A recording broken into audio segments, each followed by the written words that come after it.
Vous avez parlé de flexi-sécurité. Oui.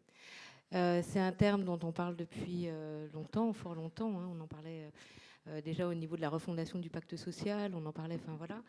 Ce qui est sûr, c'est qu'on assiste depuis, là aussi, quelques années, une lente mutation du rapport salarial. Je pense qu'on franchit quelques étapes de plus dans les ordonnances, quand on voit, par exemple, que la GPEC couvre de plus en plus une dimension territoriale, quand on voit que les frontières de l'emploi et du salariat versus les autres formes d'emploi, les nouvelles formes de contrats, s'amenuisent, quand on voit qu'il y a une individualisation croissante du rapport au travail et à l'emploi, et vous l'exprimez fort bien quand vous parlez de la gestion des emplois et des parcours professionnels. Du coup, effectivement, voilà, de votre point de vue, comment dans les entreprises, vous allez me renvoyer la question, non pas à moi, mais aux entreprises qui sont représentées ici, comment, si on veut finalement troquer cette approche de la flexibilité comme une variation par à-coup dans l'emploi, comment on peut renforcer, permettre, favoriser cette agilité structurelle des organisations et en même temps renforcer la capacité des personnes à développer leur autonomie professionnelle.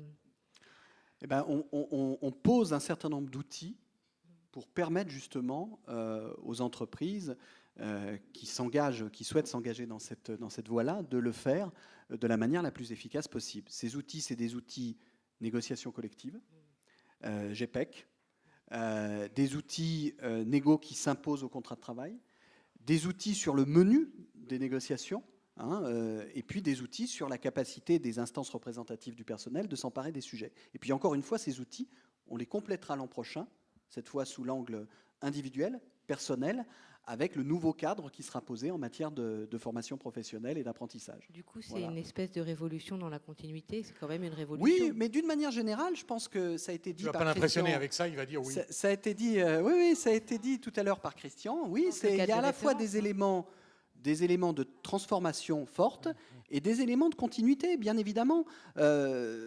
L'accord d'entreprise qui s'impose à l'accord de branche, je l'ai évoqué tout à l'heure, c'est quelque chose qui vient de loin. L'accroissement de la sphère de la négociation collective, c'est quelque chose qui continue depuis 40 ans, qu'on matérialise encore plus.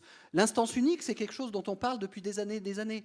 Donc c'est aussi un point d'aboutissement par rapport à un processus qui est continu, mais avec le souci de transformer quand même profondément les choses, c'est-à-dire le souci de faire en sorte que cette réforme soit une vraie réforme structurelle et que ça ne soit pas un petit ajustement qu'on a pu parfois connaître à certains moments. Je pense que si on devait la coter, entre guillemets, cette réforme dans le paysage des différentes lois sociales qui se sont succédées, je pense qu'on pourrait la coter au même niveau que les lois Auroux de 82. C'est-à-dire c'est un processus qui veut transformer de manière structurelle, marquer une étape dans l'histoire du droit social, dans l'histoire des lois sociales, une étape forte de transformation des relations professionnelles. Voilà, ça fait la transition avec les questions. Moi, j'ai constaté... Monsieur Vergne. Non, j'ai constaté que, c'est pour les lois Auroux, que tu venais au secours du droit d'expression des salariés, que je croyais avoir été enterré dans l'oubli et dans la désuétude, et que ça m'a échappé dans les 160 pages de tes ordonnances. Voilà, mais on va réactualiser un peu tout ça. Monsieur Vergne, vous qui êtes un DRH gâté, vous avez été un ancien DRH gâté.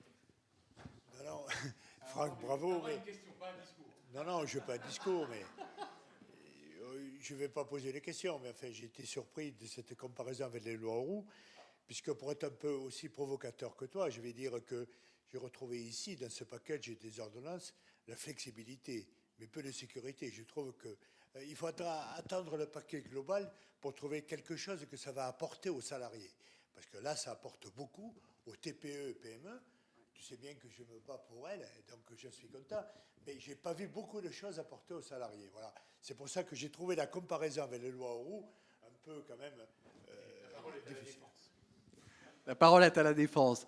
Je reconnais bien le côté taquin de Jean-Luc. Alors, sur la sécurité apportée aux salariés, j'ai donné quelques exemples tout à l'heure. Télétravail, droit d'expression, augmentation des indemnités de licenciement. Après, oui, je l'ai dit tout à l'heure, il faut regarder le paquet global avec cette réforme et avec celles qui vont venir l'an prochain.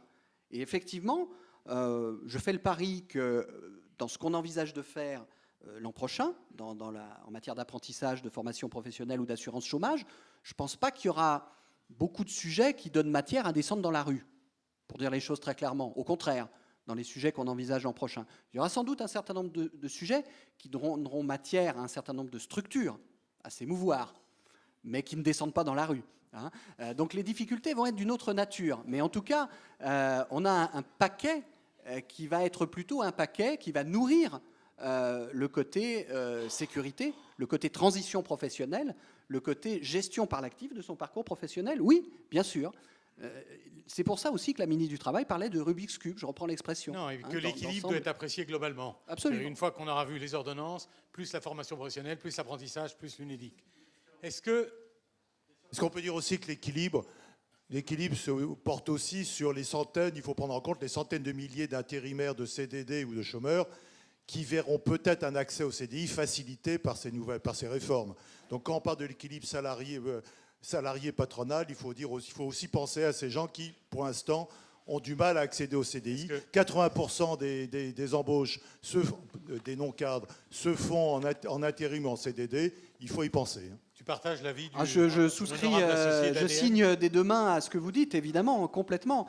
C'est pour ça qu'on a une mesure contrat de chantier, par exemple. Hein, c'est pas la seule. Hein.